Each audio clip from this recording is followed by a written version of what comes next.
अगर ज्ञान सच में शक्ति है तो कुछ लोग इतने कमजोर क्यों होते हैं। माँ सरस्वती केवल विद्या नहीं देती, वो इंसान को गढ़ती है। सृष्टि के आरंभिक काल से ही जब जब अज्ञान ने ज्ञान को दबाने का प्रयास किया, तब तब माँ सरस्वती ने किसी न किसी रूप में प्रकट होकर मानवता को प्रकाश दिया। नमस्कार मित्रों, ये कहानी है एक ऐसे बालक की जिसे दुनिया ने ठुकराया, लेकिन माँ सरस्वती ने अपनाया। हिमालय की तराई में बसा था एक छोटा सा गांव श्वेतपुर। नाम में श्वेत, पर जमीन में धूसर। कच्चे घर, सूखी धरती, थके हुए चेहरे और आंखों में बुझते सपने। यहाँ लोग जन्म लेते थे, काम करते थे और मर जाते थे, लेकिन सीखते नहीं थे, क्योंकि गांव में यह मान्यता गहरी जड़ें जमा चुकी थी। पढ़ाई अमीरों का शौक है, गरीबों की किस्मत सिर्फ मेहनत है। इसी गांव में रहती थी शारदा, एक विदुषी ब्राह्मण स्त्री, पर विधवा। उसका पति पंडित हरिनाथ संस्कृत और वेदों का ज्ञाता था, पर नियति ने उससे सब कुछ छीन लिया।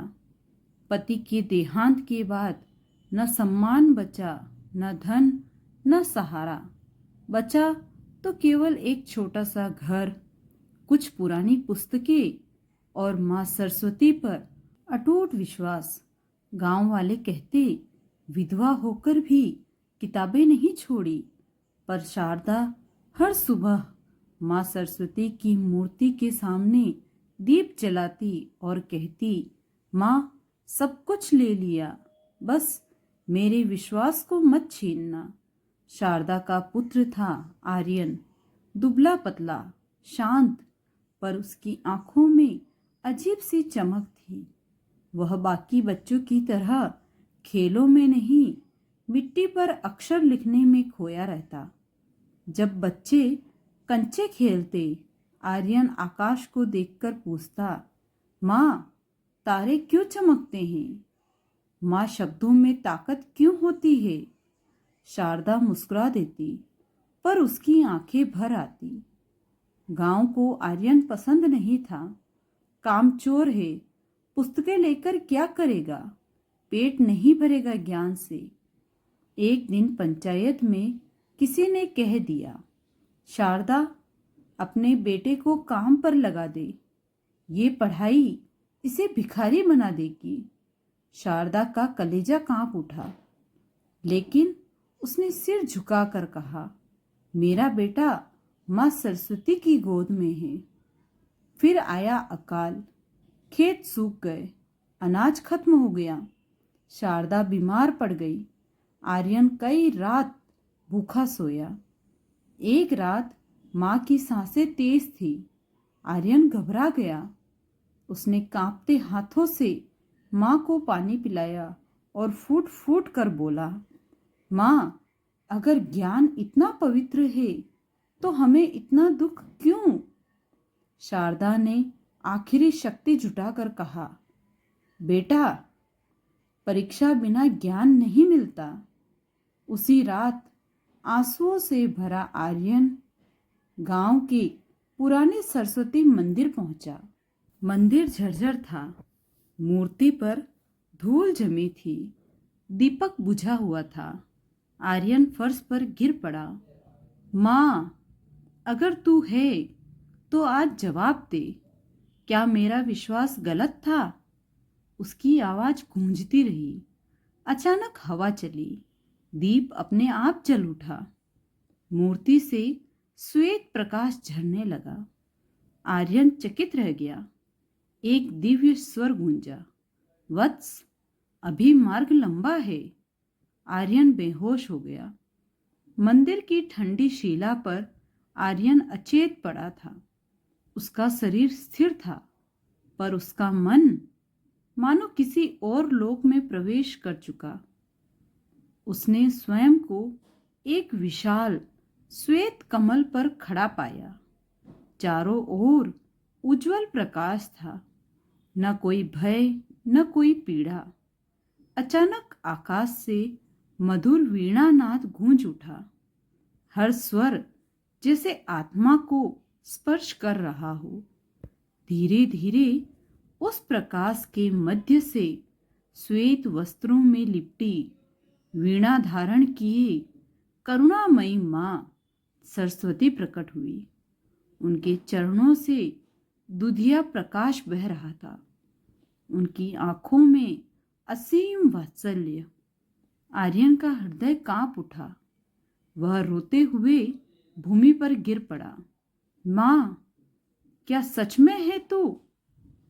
माँ ने स्नेह से कहा, वत्स, तूने मुझसे प्रश्न नहीं किया, तूने मुझे अधिकार से पुकारा है, और जहाँ अधिकार होता है वहाँ माँ अवश्य आती है।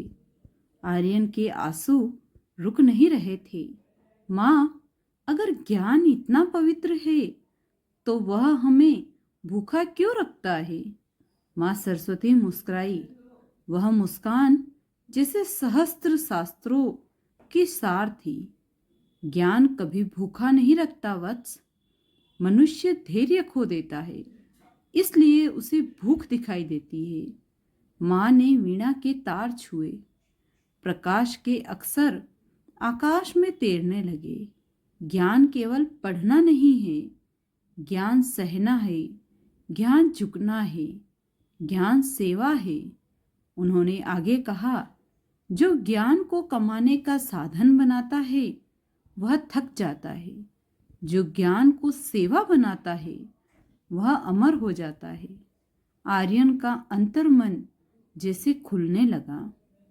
माँ सरस्वती गंभीर हुई। वत्स, मैं तुझे ज्ञान का बीज दे सकती हूँ, पर वृक्ष तुझे स्वयं बनना होगा। उन्होंने आदेश दिया, 12 वर्षों की तपस्या, सेवा के माध्यम से शिक्षा, भूख, अपमान और अकेलेपन को सहना, कभी अपने ज्ञान का घमंड न करना। यदि इन सब में तू डगमगाया तो ज्ञान तुझसे दूर हो जाएगा। आर्यन ने शीश झुकाकर कहा, माँ, मेरे पास खोने को कुछ नहीं, पाने को तू है। माँ सरस्वती ने अपने कर कमल से आर्यन के मस्तक को स्पर्श किया। उसी क्षण शब्द स्पष्ट होने लगे, स्वर पहचाने जाने लगे, गणना सरल लगने लगी, मंत्रों का अर्थ खुलने लगा।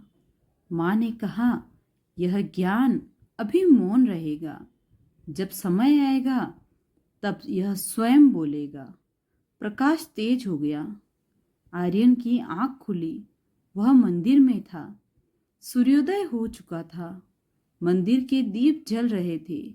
उसके मन में अद्भुत शांति थी। लेकिन तभी उसे माँ की खांसी सुनाई दी। वह दौड़ता हुआ घर पहुंचा। शारदा की हालत बिगड़ चुकी थी। उसका शरीर दुर्बल था, पर आंखों में अब भी विश्वास था। उसने आर्यन का हाथ पकड़ा। बेटा, अगर मैं न रहूं तो भी माँ सरस्वती को मत छोड़ना। आर्यन की आंखों से आंसू टपक पड़े। माँ, अब मैं तुझे अकेला नहीं छोड़ूंगा। अब यह जीवन केवल सेवा है। अगले दिन आर्यन ने गांव छोड़ दिया। न धन था न सहारा, केवल कुछ पुस्तकें, माँ का आशीर्वाद, तपस्या का संकल्प और एक मौन वाक्य, ज्ञान बांटने से बढ़ता है। गांव की आखिरी सीमा पार करते ही आर्यन ने मुड़कर पीछे नहीं देखा। उसके पैरों में चप्पल नहीं थी, कंधे पर पुरानी पोटली। मन में माँ सरस्वती का स्वर गूंज रहा था, ज्ञान मौन में पकता है। पहला दिन भूखा बीता, दूसरा भी, तीसरे दिन शरीर कांपने लगा, पर आत्मा अड़िग थी। एक छोटे से कस्बे में आर्यन ने एक पाठशाला के बाहर खड़े होकर कहा, मैं बच्चों को पढ़ा सकता हूँ बिना किसी शुल्क के। गुरुकुल के आचार्य ने उसे ऊपर से नीचे तक देखा। कपड़ों से लगता है भिखारी है, ज्ञान के योग्य नहीं। बच्चे हंस पड़े। किसी ने पत्थर फेंक दिया। आर्यन का सिर झुक गया, पर हृदय नहीं। रात को उसने भिक्षा मांगी। एक वृद्धा ने बासी रोटी दी। आर्यन ने बदले में उसके पोते को अक्षर पहचानना सिखाया। अगले दिन वही बालक पूरे मोहल्ले में पढ़कर सुनाने लगा। लोग चकित रह गए। इसने सिखाया। आर्यन ने कहा, यह चमत्कार नहीं, यह धैर्य का फल है। धीरे धीरे बच्चे आने लगे। वह पेड़ के नीचे बैठकर रेत पर अक्षर बनाता। कोई शंख नहीं, कोई आसन नहीं, बस ज्ञान। स्थानीय पंडितों को यह पसंद नहीं आया। मुफ्त पढ़ाएगा तो हमारा क्या होगा? एक दिन पंचायत में बुलाकर कहा गया, या तो यहाँ से जाओ या पढ़ाना बंद करो। आर्यन शांत रहा। मैं आदेश नहीं, अनुमति मांगने आया हूँ। मूसलाधार वर्षा होने लगी। पेड़ के नीचे पढ़ाई बंद हो गई। बच्चे नहीं आए। आर्यन अकेला भीगता रहा। उसके होठ नीले पड़ गए।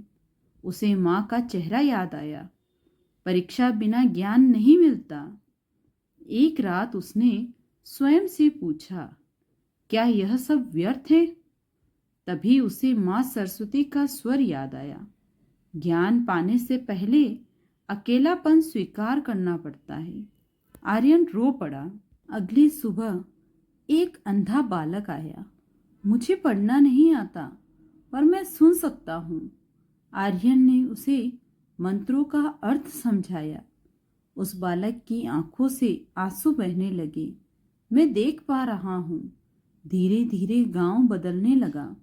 लोगों ने देखा, बच्चे प्रश्न पूछने लगे, संवाद बढ़ने लगे, अहंकार घटने लगा। पर संघर्ष अभी भी बाकी था। आर्यन की शिक्षा की लो अब दूर दूर तक फैल चुकी थी। बच्चे ही नहीं, युवा और वृद्धा भी उसके पास प्रश्न लेकर आने लगे। धीरे धीरे यह बात राज्य की सीमाओं को पार कर राजा देवव्रत के कानों तक पड़ी। दरबार में चर्चा हुई। एक युवा है जो बिना शुल्क के शिक्षा देता है और लोग उसे देवदूत समझने लगे हैं। राजा की भौहें तन गई। बिना अनुमति ज्ञान बांटना, यह विद्रोह भी हो सकता है। एक दिन राजदूत पहुंचा। राजा देवव्रत की आज्ञा है, आर्यन को दरबार में उपस्थित होना होगा। गांव वाले डर गए।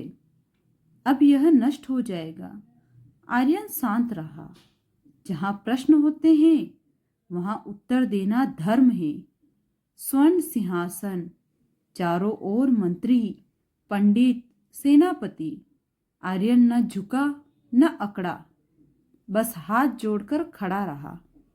राजा ने पूछा, तुम कौन हो जो राज्य की व्यवस्था से बाहर लोगों को शिक्षित कर रहे हो? आर्यन बोला, मैं किसी व्यवस्था के विरुद्ध नहीं, मैं अज्ञान के विरुद्ध हूँ। दरबार सन्न रह गया। राजा ने कहा, यदि तुम सच में ज्ञानी हो तो मेरे प्रश्नों के उत्तर दो। राजा ने धर्म, नीति, गणित, खगोल, जीवन सब पर प्रश्न किए। आर्यन ने उत्तर दिए, सरल, स्पष्ट और विनम्र भाव से। पंडितों के मुख लटक गए। एक मूर्ख पंडित चिल्लाया, यह लड़का शास्त्रों को अपने तरीके से तोड़ मरोड़ रहा है। आर्यन बोला, शास्त्र बांधते नहीं, खोलते हैं। राजा मौन हो गया। उसी समय श्वेतपुर में शारदा की स्थिति अत्यंत गंभीर हो गई। उसने गांव के मंदिर में दीप जलाया। माँ सरस्वती, मेरे बेटे की रक्षा करना। उसकी सांसें धीमे पड़ने लगी। राजा ने अंतिम प्रश्न पूछा, यदि मैं तुम्हें राजगुरु का पद दूं तो क्या तुम मेरी सेवा करोगे? दरबार सन्न रह गया। यह वही पद था जिसकी लालसा में कई जीवन बीत जाते हैं। आर्यन की आंखों में माँ का चेहरा उभर आया। उसने कहा, महाराज, मैं सेवा करूंगा, पर सत्ता की नहीं, ज्ञान की। राजा चकित रह गया। उसी क्षण आर्यन का हृदय कांप उठा, मानो किसी ने भीतर से पुकारा, बेटा। उसने हाथ जोड़कर कहा, महाराज, मेरी माँ मुझे बुला रही है। राजा ने उसे जाने दिया। आर्यन जब श्वेतपुर पहुंचा तो शारदा अंतिम सांसों पर थी। उसने आर्यन का माथा चूमा। बेटा, तू जीत गया। और वह शांत हो गई। आर्यन टूट गया। रात को मंदिर में आर्यन फूट फूट कर रोया।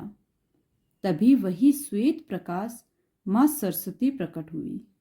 उन्होंने कुछ नहीं कहा, बस उसे अपने आंचल में समेट लिया। शारदा की चिता की अग्नि अभी शांत भी नहीं हुई थी कि आर्यन के भीतर कुछ सदा के लिए बदल गया। जिस माँ ने उसे जन्म दिया, जिस माँ ने उसे विश्वास दिया, आज वही माँ पंचतत्व में विलीन हो गई। आर्यन घंटों नदी किनारे बैठा रहा। न आंसू थे, न शब्द, केवल एक प्रश्न, अब मेरा घर कौन सा है? अगले दिन आर्यन ने अपने पास की सारी वस्तुएं दान कर दी।